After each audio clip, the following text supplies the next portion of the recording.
Hey everyone, welcome to the Program Yourself Thin podcast. Today we're talking about the logistics of losing weight. And by logistics, I mean the detailed coordination of a complex process, the technical term of it, because the logistics of losing weight are one of the most overlooked pieces of mastering your weight.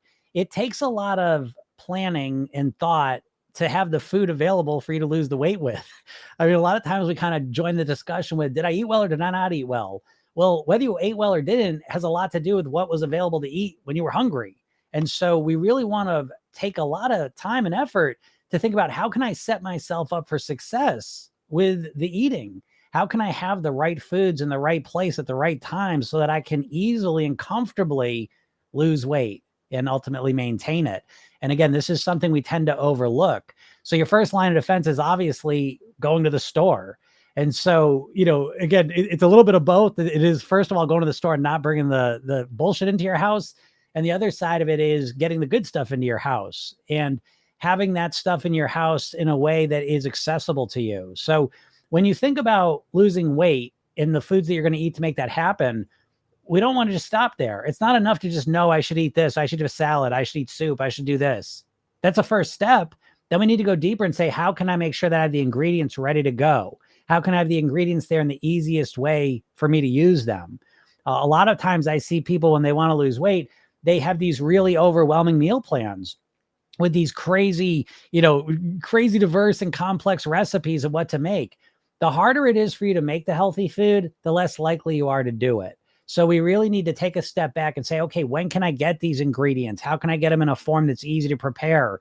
How can I make this easy and enjoyable for myself? That's really what a lot of it comes down to. And for a lot of people, that's something they never ask. They never consider. But if you look at your past experiences, you're going to find a lot of times the thing that knocked you off track is that you didn't have a healthy option ready to go. Yeah, sometimes we have the healthy option to go and we say no to it, but more often than not, it's that you didn't have a good, compelling, healthy option in front of you at the time when you needed it. So the better you get at this, the better you get at kind of sourcing the ingredients, procuring them, having them ready to go when you want them, the better results you're going to get. So I hope this helps you out. If anyone has any questions, feel free to ask them. We'll get a little late here, but what do they say? Better late than never, right? So I thought I'd pop on here real quick, see how everyone's doing. At what? Geez, almost 5 o'clock? 5 o'clock at night? Never too late to talk about weight loss. What's up, Tabby? How's it going? Let's see. Yep. Yeah, so Vacuum says it's true. It is true. Yeah, it's one of those things I will tell you, like, even for me on a personal level, the logistics of my salad is kind of the cornerstone of my eating plan. There's other cornerstones too, but they're easier. Honestly, like my toast in the morning, that one's easy. I'll get Ezekiel bread. It stays in the fridge. It's good for 2 weeks, 3 weeks. I get a giant bag of apples. Those apples last 2 weeks easily. I got peanut butter that lasts as long as it lasts. The salad is the harder part because the salad, I'm putting 7, 8, 9 things into it. So, that's 7, 8, 9 things I got to kind of keep in mind. And so a big part of that is that I will we have a BJ's where I am. So I'll get a giant bin of greens and that becomes the foundation of the whole thing. The carrots last a while. So I get a giant bag of those. Cucumbers, not as much. So I get the two, I don't get into the details too much, but the point I'm trying to make is that it's a lot of granular detail. I have really thought out what I'm going to put in that salad and how can I have it prepared down to, like, a lot of times I'll put hard-boiled egg whites in there. So that's making sure I have enough eggs on hand. When am I going to cook the eggs? So again, it may sound like it's subtleties that are just, I don't want to get into the details of it. You got to get into the details of it. Because if you don't get into the details, all of a sudden when you get lunchtime, you say, I should eat a salad. None of the good shit's ready for it, or I don't have the stuff for it. So I'll skip it. Next thing you know, you're not eating salad anymore. So often it's logistics of having the right things in the right place. And, which is just challenging anyways. I don't like, and so just to bring this point home, for me to get the bin of lettuce and the other ingredients, most of them, I'll go to BJ's, but I go to BJ's, and again, I'm built around my schedule, 8 o'clock on a Monday morning, because it's the least busy time. It takes me about 10 minutes to get there, about 8 minutes to go in and get the stuff, 10 minutes to get back home. So it's that, I've thought about it like that specifically. What's up, Vicky? And I think that's what you have to do. You can't just assume, oh, I'll get this stuff later. Oh, yikes. You know what I mean? Because now you're leaving it up to fate, and so you want to take this particular destiny into your own hands. And the more specific about sourcing it, the better results you'll get, with that. For sure. What's up, Vicky? Thought I missed you today. Glad you're running later. Yes, I was running. I didn't, what I do today? I went and got a new chair. I got a new sofa. Did I get the right sofa? I don't know. I'm not questioning it. I went to the store today to get the chair.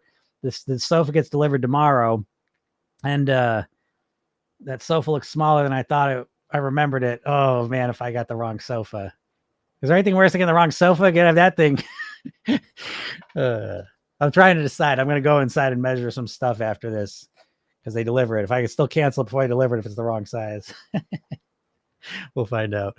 MLV says, I turned to food for company as a child. I was alone in a big house. Yeah, that can happen. That's a good way to look at a lot of stuff because a lot of times we always beat ourselves. Oh, why'd I do that? Why'd I eat that? Well, the reason a lot of times is these subconscious, deeper associations we created where we associate, when we were a kid, a classic one, maybe you were lucky enough to have birthday parties when you were a kid growing up.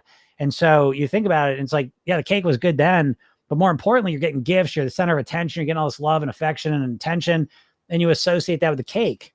Now 30 years later, you feel lonely, and eating a piece of cake is not just because it tastes good. It also gives you this warm, fuzzy emotional feeling because you associate it with birthdays of past. So very often the neuro associations we created over our lives, specifically with food, are showing up now and impacting us. So yeah, turning to food for company is a very common one. The thing to remember is that it is not company. It is not company. And while you may feel lonely and it makes you feel better for a moment, as soon as you finish eating it, you feel lonely again, so it's not a real genuine solution. And seeing that as being the case, I think is a first step in really getting a resolution on this whole thing, and not just forcing yourself not to eat, but instead looking, because you deserve it, to feel genuine company, to feel genuine connection. Never mind the weight piece of it for a second. If you're emotional eating, the saddest part of that isn't the weight. The saddest part of that is that you're not fulfilling your emotional needs genuinely. The food is just a temporary distraction that gives you a little bit of that. But when you genuinely fulfill yourself emotionally, it's a whole different quality of life. So something to think about. Chocolate cake. Bev, you're killing me with that username. You are. It's Wednesday and I keep eating fast food and only craving those. I'm not laughing at you, Tabby. I'm just laughing at that name still. Just give me a couple more days and I'll get used to it. It's Wednesday and I keep eating fast food. That happens. I mean, is that a typical Wednesday activity or is it just kind of spontaneously happen today? Yeah, eating fast food. I mean, it's a path, man. It's a binger, it's just like the drugs. It's like, I wasn't doing any drugs and I started smoking a cigarette and I ended with lines of cocaine. It's like that with the fast food. Once we get started with the sugar and the processed food, sometimes it's a slippery slope, where that leads to. So, it's a tough one. Definitely it's my lack of discipline. Oh, no, it's not. It's definitely not your lack of discipline. I'm not saying your lack of discipline helps, but it's way more that you don't have any strategies for how to eat better. That's the bigger problem. What's up, Maha? How's it going? Maha says, how to lower my cholesterol? Well, that's an interesting question to ask me because I sit before you as someone who has high cholesterol. Now I have the outlier version of it, which is, it's familial, it's genetic. How do I know this? Because I eat practically like a vegan and I have for the last 10 years and I was not able to get my cholesterol under 225 when I did absolutely everything I could to do it. So it is what it is for me. Now, the average person who has high cholesterol is high cholesterol because they're eating a lot of foods that are causing the high cholesterol. So cleaning up your diet, eating more whole foods, reducing processed foods, reducing, saturated fats, things of this nature will probably help you. Okay. HC, how to lose a lot of water weight in 3 days? Well, I mean, stop drinking water, stop eating. I can't be so sarcastic and snarky anymore because TikTok will restrict my live. But how to lose a lot of water weight, do what the wrestlers do. What do the wrestlers do? They put that bright No, that's me, Astrid. I'm live. I never put a video up. I can't. I don't know. Can you do that? I'm sure you could do that. Where I remember a lady did that. She was real big about a year ago. There was a lady, especially on TikTok, and she was always kind of working out. She was working on workout outfits, and she was always talking about. I liked her. She was entertaining, but I thought it was lives because they come up as lives, but it turned out I realized after a while they're videos. I'd be scrolling through and I'd end up getting like 3 or 4 of her lives, and she always wears something different. I was like, oh, that's a video. But I never do that. My lives are lives. So yeah, that was funny. So I'm real live and in the flesh. But I am late today, so which is unusual. Like I said, I'm just kind of hopping on here for a minute. I use these as an opportunity to create. I like to create a video in the beginning, and I do it because, like, if I'm recording videos like by myself, oh, here we go, restricted. I'm not talking. No more snarky weight loss things for me. But what was I gonna say? I totally lost it. That's what happens when I do lives later in the day, though. My brain's not quite as sharp. And I can't remember what the hell I was saying. Kelly says I pre-cook meat, portion it, and have it pre-made to pull food out of the freezer to help cook times. Yeah, there you go. That's brilliant. Kelly, that's a real strategy. Again, I always like to say I just had a group coaching call and it was so good. It was awesome. Because it was 2 giant steps for 2 of the members in it. And what I always say is that, the only thing between you right now and where you want to be with your weight is really the amount of strategies you have. And so that's a strategy, right? Having meat meals pre-cooked, portioned out, it makes it easier, And so again, dieters rarely really think about how can I make it easier. A lot of times dieters just assume the harder I make it for myself, the better. The harder I make it, the faster I'll lose weight. But I always want to remind you that the easier you make it, the longer you'll do it. And that's the real weight loss results you're looking for. So that's a great strategy, Kelly. Nice job. What's up, Heather? Guess who took a yoga class today? Also, my morning hypnosis are done. Start over. Yeah, I'll start you over. I'll write that down right now. If I forget this, Heather, please remind me. I was just joking on the call. I ran out of my...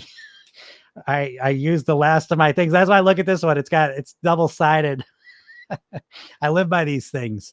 Once I can't write this down, things go in this ear and they go out that ear, and I don't hold on to them. So I'm going to write down on my little thing. Crazy person. I'll restart you, Heather. Yeah. And how was the yoga class? I can't wait. I'm proud of you. Great job. And now we'll get to talk about that, because even if it was the worst thing ever, there were some good things about it. So I'm proud of you. Great job doing that. Can't wait to hear how it went. And I'll restart you, hopefully. Or pick the ones that resonate. You can pick with the ones that resonate, but for most people, getting them sent to you just regularly, it's just one more little, thing kind of keeping you tied into this, so I'll reset you with it. And I can reset you if you'll let me know here, actually, if you're still on here. I can reset you in the app, and I can reset you with the emails. So if you use the app, I can do both of them. So let me know which one you want, or both. Kelly says, I make different meals for kids and hubbies, so it definitely helps. Yeah, right. So that's a challenge. That's a real challenge when you're making multiple meals for people. That's hard. And so in that situation, you're absolutely going to have to optimize your meal planning and your logistics of how you're eating, because that's an extra challenge, So great job, Kelly. That's a big deal. Jelly Beans, did you ever have the LPA test? Yes. No, wait. LPA test. I forget. Oh, that's ApoB. I don't know if that's the same thing, but I did have an extra cholesterol test recently.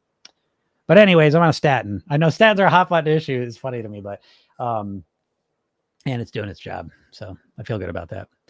Anyways, what did someone say? I don't know how to say that name. To whom? Do you know if chia seeds break an intermittent fast? I do not know that. I don't know. But even if they do, even if someone says maybe they do or maybe they don't for you. So again, test it out and see how you respond to it, and then take it from there, Casey says, struggling with motivation. Okay, let's talk about that. Managing your motivation is such a core piece of the process, obviously. And it's one of the pieces of the process that you have no idea how to do. If you're a typical dieter, you have no clue how to manage your motivation. And so in Program Yourself Thin is a core part of the program. So the first thing I'll suggest to you is that you go to my bio, click the link, get the hypnosis session. I give you watch the video, because very soon after that, I will email you the motivation challenge that I give away for free. All that stuff's free. And so I would suggest going through that. The other piece of the motivation, though, is I'll give you my favorite question to ask, which is, do I even want to lose weight? Do I even want to lose weight? And at first, you're going to probably say, yeah, of course I want to lose weight. But then take a little bit of time and think about it. Okay.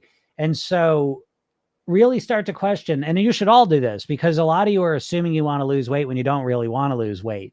And that's a very important distinction to make, because if you don't really want to lose weight and you're not getting results, it's not because you can't, it's because you don't really want to. And that's honestly where most people are at. So asking the question, do I really want to lose weight, is a great one. And then thinking about what are the reasons why. So I would ask you, do you really want to lose weight? And then take a step back and genuinely think about it. Yes or no? And then if you answer yes, why? Because there's probably a lot of reasons why you want to lose weight. And what we want to do, I'll give you a little hint to get to a better answer. It's not just about how you're going to look. It should also be about how you're going to become a better version of yourself, right? How your thoughts improve, how your emotions improve, how your body improves, how your relationships improve if you become that version of yourself, how your work improves, how your ability to be the parent or partner you want to be improves. So as you really reflect on the question, do I even want to lose weight? We're asking that genuinely, and we're kind of filling the blanks with what really matters to you. And I find that's a good starting point. In addition to, I would strongly suggest, again, opt in, go to my bio, opt in for that session, and then watch the video and get the motivation challenge. Ma says, I'm not eating badly. My diet is good. Awesome. That's great. Kay says, why do I crave carbs so much? It's crazy. Yeah, carbs are addictive. And carbs is just such a big ass vague thing, though, because, why do I crave carbs? Are you craving carrots and celery and vegetables? No, you're craving refined carbs, right? You're craving processed carbs. So carbs are very addictive. They're a fast form of energy. Our body loves calories, and refined processed carbs are quick sources of calories. So they're very addictive. So it's not crazy. It's like, oh, why is that person doing cocaine crave cocaine? Well, they're putting an addictive substance in their body that makes them want more of it. It's not rocket science, but it's not carbs. It's refined carbs. Let's make that clear. We can't live in a world where we say all carbs are bad, because the day you start questioning whether you should eat fruits and vegetables is probably the day you should take a step back and, get a little distance. What's up, Don? Yeah, I'm a little bit late here, but better late than never. Just sat down and eat my salad. Nice job. Salad. That was the big thing in my group coaching. Two of the people started eating salads this week, and they not only did they eat salads, because that's great. That's a big deal. It's the way they ate salads. They worked out a way to do it that's going to be sustainable and relatively easy. That's the secret. So it was a big, big week for them. So yeah, salads are wonderful. Are you on medication for cholesterol? I am on a statin for cholesterol. My main problem is that I stopped the gym since COVID. Okay. Yeah, the gym after COVID, a lot of people got their routines rearranged from COVID and haven't gotten them back. So I think that's a common thing. I think one way I would look at that is that you break down. I use a strategy called reduce to the ridiculous.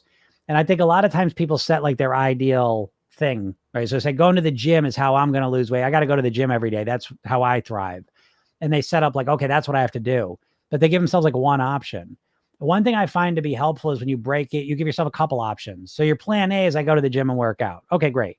But what about a plan B? A plan B might be I work out at my house for an hour, do a video or do some workout program. Plan C, though, this is where things get interesting and I think really good. Plan C might be I'll do 15 minutes of body weight exercises. And then I might even have a plan D. I'll do 10 push-ups.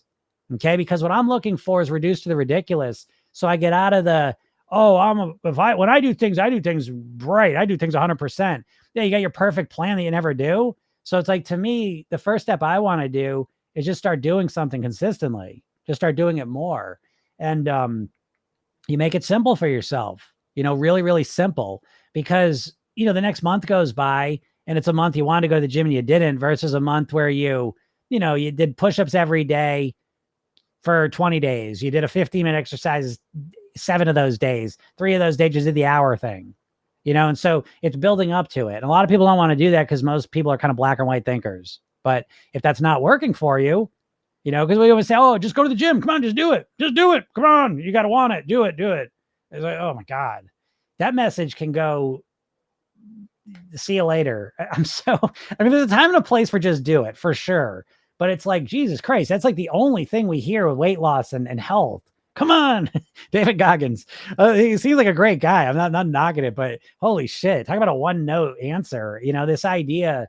Yeah, when you're in a great mood and everything's in life's going, there's a time and a place for it, like I said, but the majority of your life, you're going to find for most people anyways, certainly me, that doesn't work. So again, having more variety and flexibility in what I do is an alternative. So hopefully that'll work.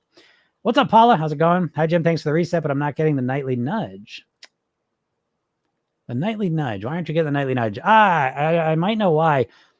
Are you getting the morning thing in the app? Are you talking about, because there's emails and there's the nudge apps. Are you not getting the nudge apps at all? Because I can reset you. Thanks, chocolate cake, Tabby. Did I see that? Oops. They said, okay, both are great. Okay, yeah, both. Let me write that down too. Now, just because I write it down, we'll see. Because this is like, this piece of paper looks like, this is a weird reference. I don't know if y'all get it. Lil Wayne? Lil Wayne's got tattoos all over his face, just written tattoos. This is what this envelope looks like. So I'm writing this down. Will I see it? I think I will. But if I don't, Heather, just remind me again. Why do I get hungry right after eating? Well, it depends what you're eating. First of all, I suggest that you pay attention to, is that happening with everything? Like if you eat a really satisfying, full genetic, I just read genetic, Jelly Beans Road shows genetic. I don't know if I got that test, but I did my own test anyways with the cholesterol. I know it's genetic because there's nothing left I can do in my diet or lifestyle to change it. And I know a lot of people say that stuff, but I literally, I don't eat any meat. I don't drink any dairy. I gave up eggs for a year. I literally, there's not much left for me to change. Anyways, but yeah, why do I get hungry right after I eat? That can happen. I get like I'll find that at dinner time, like for about 10, 15 minutes, I'm craving sweets. And so what do? Well, I have two strategies. One is dark chocolate works well for me. Strategy two is if I wait 10, 15 minutes, it tends to pass. So I kind of know that about myself. So pay attention to that first. How long are you hungry? Does it just keep lasting? Does it last and then go away? Typically hunger, because a lot of times hunger, that's not real hunger. Do you know what I mean? Like there's real hunger, like when you're starving. And even that, you can't just feel hungry all the time. We can't just feel emotions as a never-ending rising line. We experience things on an upside down U shape. That's how our nervous system works. So even hunger is usually an upside down U.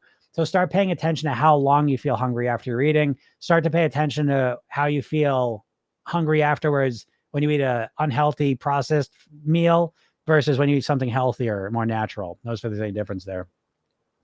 Maha says, I was shocked when I got my cholesterol test back and it was too high and I don't want to be on meds.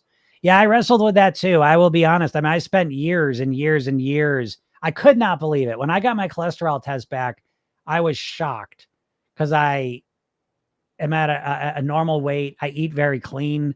I'm active. I don't do a lot of resistance training, which might be the one thing that maybe I could knock it down a little bit.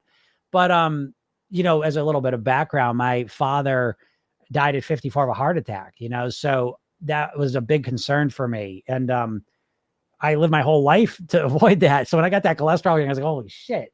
And I did not want to go on Medicaid. I'm on nothing. I'm very, very natural. So it took me years. And to be honest, I'll say this.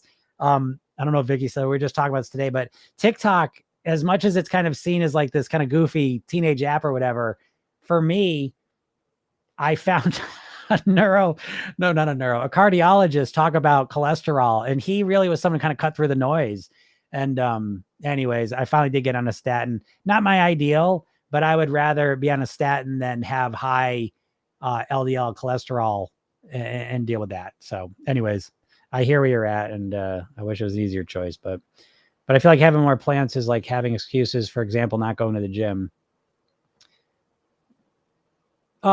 Oh, well, yeah, but I feel like having more plans is like having excuses for not going to the gym. Oh, I don't find that. I don't find that. You got to be honest with yourself. I mean, you got to be able to recognize there's reasons and excuses in life. And there's a B in here. Um, there's reasons and excuses with things. So you got to be able to siphon through your own bullshit. Such a huge part of managing your weight. But I find having more strategies. I did this with yoga. When I first started doing yoga for years, I would do yoga every night for an hour. And that was wonderful. It was great. I loved it. But then life starts happening. I had kids, you just work, it's just life. And it's like, I don't want to do yoga and I don't have the time to do yoga. I don't want to do it for an hour every night. And I'm so thankful that I said, well, okay, well, kind of a 15-minute routine, and I got a 2-minute routine. And to be honest, there's been a lot of years where mostly what I'm doing is a 2-minute routine. And so is that an excuse for me to not do the full routine? I don't think so. I think I wouldn't have done any yoga. And doing 2 minutes of yoga to me is a world apart better than doing no yoga or doing an hour of yoga 3 times a year. So for me, I think having more options and being honest with myself, where can I meet myself where I'm at now, and then build on that. I find that works for me. But again, each person's unique and different. So you got to figure out what works best for you. Paula says, no nudge at all. Thank you. Okay. Yeah. Paula, so you need the nudge. I will set you up with that. And again, I'm writing that right under my note from Heather. So if I lose this, just remind me again. I know my nickname is funny, kind of obsessed with chocolate cake. Yeah, exactly. Yeah, Tabby. I mean, again, you're saying you're obsessed with fast food. I wouldn't suggest you make your your username chicken nuggets or something, or French fries. That's funny. Oh, Y2K. I've been in a deficit for 5 months now, and I'm starting to get over it. All I think about is food, and I want to give up. Starting to get over it. Well, where's the weight been? Where are you at? What kind of deficit? Again, this is why I'm not a fan of being in a deficit or framing it as a deficit. Clearly, to reduce your weight, you got to reduce your average calorie consumption. No doubt about it. But I think that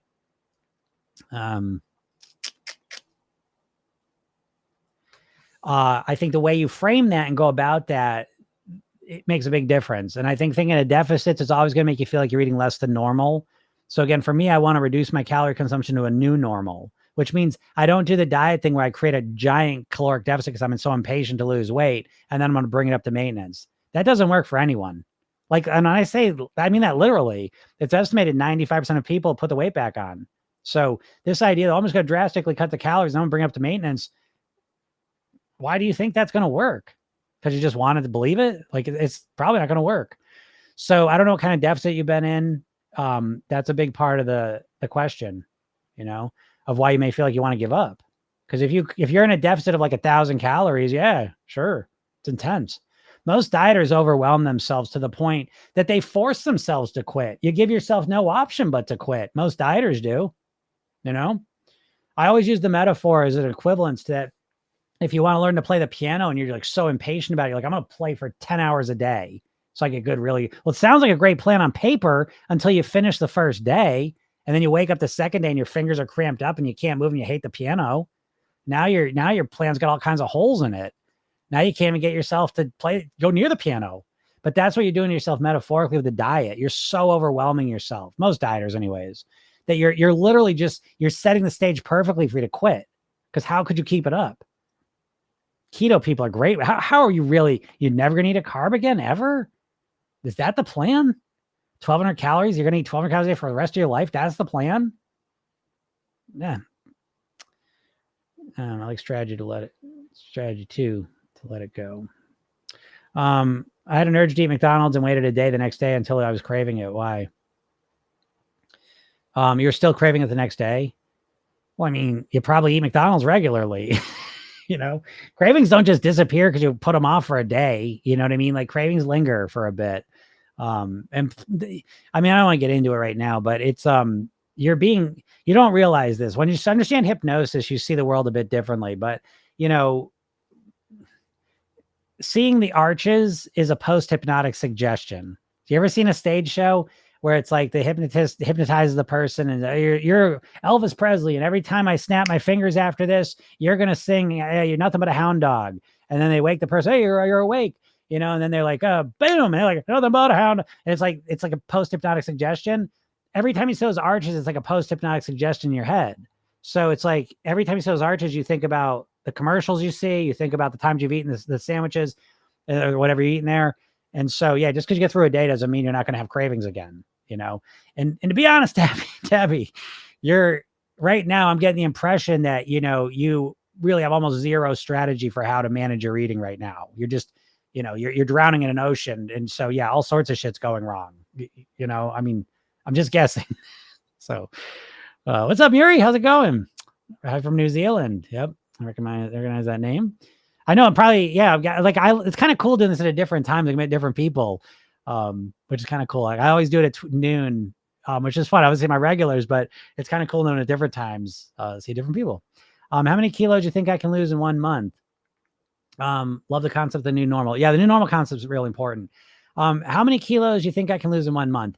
I used to give a real snarky answer, but now TikTok's getting kind of like sensitive to saying dumb shit about weight loss, which I'm anti, right? Like I'm always the opposite of that, but sometimes in answering questions like this sarcastically, it's not good at sensing sarcasm.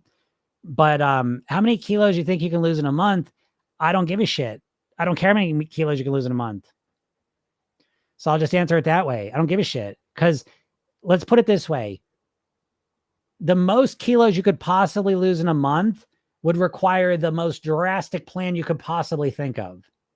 So I'll leave it to your imagination to think what that most drastic plan could be. But I will guess that it would probably include, you know what I'm going to do? I'm actually going to create a paper.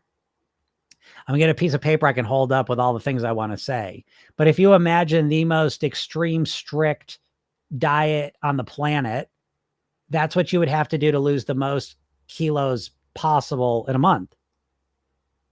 Okay? So that's why I don't give a shit. Let's just say you completely shut this thing down. Nothing else goes in there for a month. And on top of that, you wear one of them shiny wrestler suits they wear to get all the water weight out. And you exercise a lot to get all the sweat out and the water weight out. And you shut this thing down so nothing's going in there. That's probably about the fastest, most amount of weight you could lose in a month. And who gives a fuck? Because what are you going to do the second month? You got to open this up at some point, right? So I'm way less concerned with how much a person can lose in a month. And I'm way more concerned about how much can you lose over this year in a comfortable way that's sustainable. So I'm more focused on weight mastery. I don't give a shit how much you can lose in a month. I care about what's your ability to get to your goal weight and stay there the rest of your life on your autopilot. That's way more interesting to me. So everyone else in weight loss world is talking about what you're talking about. So again, there's no shortage of supply of finding someone that could help you with that, but not me. 2K says 400 to 500 calorie. 400 to 500 deficit. I lost 7 kilos. Wow. Okay. I eat between 14 to 700 calories. I'm a tall girl, 6 foot, 32 years active. Okay. Great job. Great job. So I'm assuming that the weight's not going fast enough. How long has it been too? Oh, you said 5 months. Yeah. 5 months now. Yeah. You're starting to get over. You're starting to get bored with it, right? I mean, that's where everyone gets. It's like you forced yourself to eat this way. You fight against yourself. It's been 5 months of forcing yourself to eat a certain way, and you're kind of getting exhausted of it. I get it. It's the way you did it. You know, what can I tell you? And program yourself thin. I'll just give you a counterpoint just to kind of clarify things. It's in program yourself thin. The eating plan is, we have 2 types of days. We have clean days and we have pleasure days. And so it's mixing these 2 up to deal with exactly what you're experiencing now, because you're done with it. It sucks. You're not living your normal life. You know what I mean? Your whole life is probably based around creating that caloric deficit. And so, you know, this program yourself thin, it's all about living at your goal weight. Well, what's your goal weight? The goal weight is the weight that gives you the best quality of life. And so for you, you've lost some weight, but I bet your quality of life's gone down because your whole life is obsessed with keeping that deficit. So your quality of life's actually gone down, even though you've lost weight. And this is where a lot of dieters find themselves. Yeah, the weight went down. My quality of life's going down too. Fuck it. I'd rather have a higher quality of life than the weight. Subconsciously, that's what you say and decide. So program yourself. Then it's all about how can I live at my goal weight and have a way better quality of life. right from day one. So again, I mean, I get it where you're at. You got to change the way you're doing things so it feels easier and more enjoyable and built for the long term. So don't give up now though, because you've done so much work and now you know, people think of weight loss as a straight line of success down to their goal weight. It's not that. And let's flip the metaphor. It's kind of like climbing a mountain. It's like climbing Everest. You can't just climb up Everest. You climb up a little bit, stop at base camp and acclimate. Climb up to the next base camp, stay there a little while, acclimate. Climb up the next one, and weight loss is like this too. So congrats on the 5 months of taking action, but now take a step back and learn from it. Optimize, evolve what you're doing. Okay. Start building for the long term. Because what you've done is you forced yourself to do some shit you don't really like. And now you're starting to rebel against that. And that's what's going to continue to happen until you figure out a way that's really built around you that works for you. Again, please, you especially, make sure you go to my bio, click the link, get the hypnosis session, watch the video I made for you. Okay. And read the emails. It'll start to work on your mindset. Because I know you haven't worked on your mindset. You got the same mindset you started with. You just force yourself to reduce the calories. And so again, there's a lot of opportunity to make this better for you. I'll just leave it at that. Kelly said, told my dad I lost 70 pounds as a response. I wanted to pay you $10 a pound before to lose weight. I responded, I was a teen then and not ready. Wow, Kelly. I'm so proud of you, Kelly. You're a great role model for this whole thing. Because the way you're doing it and what you're dealing with and the way you're responding to it, you're doing great. Great job. Actually, I'm in a calorie deficit since January. I also go to therapy and listen to your lives. Good job, Tabby. That's good. Okay. So great. But the calorie deficit, there's so many ways to create a calorie deficit. And most people have been taught to do it the dieter way. So again, I don't like the calorie deficit, but again, fine. But how do you do that? How do you reduce the calories and how much of a deficit are you looking to create? Those are my 2 big questions, but good job. Good job, Tabby. It sounds like you're committing to it. And so I honor that. Good job. Mary says, you're the man. Thank you. I love your advice. Definitely agree with your weight mastery. I appreciate that, Mary. Thank you. My questions are because as someone who is recovering, it's hard to be in the right path and go back. Yeah, no, I get that. I get that for sure. That's part of the process though. That's what makes the weight thing so unique and so different than a lot of other addictive strategies, which are really all built around abstinence. I don't know with the food, it's much more of a managed thing. It's a managed addiction. It's not that clear-cut bright line of abstinence that so many other substance addictive models are built around. And so Program Yourself Thin is that model, managing it. And I said, oh, you can't manage that. Well, then this ain't for you. But a lot of people can manage it and manage it way better than they ever thought possible. So part of that, though, Tabby, is that the process really, again, most people think it's going to be a straight line of success. They're trying to have a streak of eating perfectly and losing the weight. But really what happens more often than not is it's a jaggedy line of doing well, making a mistake, recovering from that, doing well, making a mistake. And so Program Yourself Thin is built around the redo rehearsal technique because the number one skill of weight mastery is the ability to get back on track quickly. And in order to do that, you need the ability to learn from your mistakes and grow and evolve from them, not be terrified of making one. So again, it's part of the process, Tabby, that making mistakes is completely normal. Just learn from them. And again, utilize it as well. That doesn't make much sense to you. Love it. It's a wider vision. Yes, absolutely. Definitely a wider vision. Don said, I really enjoy my pleasure days, but also I'm equally ready to go back to my clean on Sunday. Yeah, Don, that in a nutshell is Program Yourself Thin. It's loving the pleasure days, but it's loving getting back on the clean days even more. And that's exactly how I feel. I was just saying this in the group coaching call. Like imagine, and I know you can't imagine this, but I'm saying this as someone who's done it and someone who's been doing this for 20 years. I've done almost 6,000 private weight loss sessions and shit. I don't even know how many group coaching sessions I've done at this point, but I'm saying this to you because I see this happening for other people too. Not just making this up. Why would like imagine this mindset? Say I go away for a week and I eat like shit. Thanks for that, Don. Say I go away for a week and eat like shit. Now, most people are going to be terrified that when they go away for a week, that they're never getting back on track. Why would I be terrified not getting on track? I love my clean eating days. I love what I eat for breakfast. I love what I eat for lunch. I love how I feel when I eat the way I eat, and I love it. So why would I be scared about getting back on track? Like, why would I be scared that I'm not going to do that again? But that's the difference between the Program Yourself Thin approach and the dieting approach. The dieting approach, you hate it the whole time, but you force yourself to do it. Program Yourself Thin is about figuring out what do you like doing that gets you the weight loss results. It takes a little bit longer to figure that out. I'm not going to argue that. But once you figure it out, you got it. You got the strategies. So that's a big difference. And Tabby says, you taught me this is a slow process, and I appreciate you so much for that. You're welcome. Yeah, again, no one else is going to say it, so I don't mind filling that void. And Y2K, thank you so much. I think I need to increase my calories for a bit, less of a deficit. Oh, that makes my heart grow 2 sizes. I'm so happy to hear you say that. There's nothing wrong with that. Okay, as long as you stay in control. That makes me so happy, because what I'm talking about in Program Yourself, then the phrase we use to describe what you're saying there, most dieters think in an all or nothing mindset. In Program Yourself Thin, we're thinking in an all or something mindset. So going all in and creating a big deficit for 5 months, great, do that. When life's great and you're motivated and fired up, super. But don't now just don't forget it. I'm tired, right? Now, again, increase the deficit or decrease the deficit, okay? And coast for a little bit. It's going to be easier. If you're still at a 200 calorie deficit, it's way easier for you. You're still losing weight.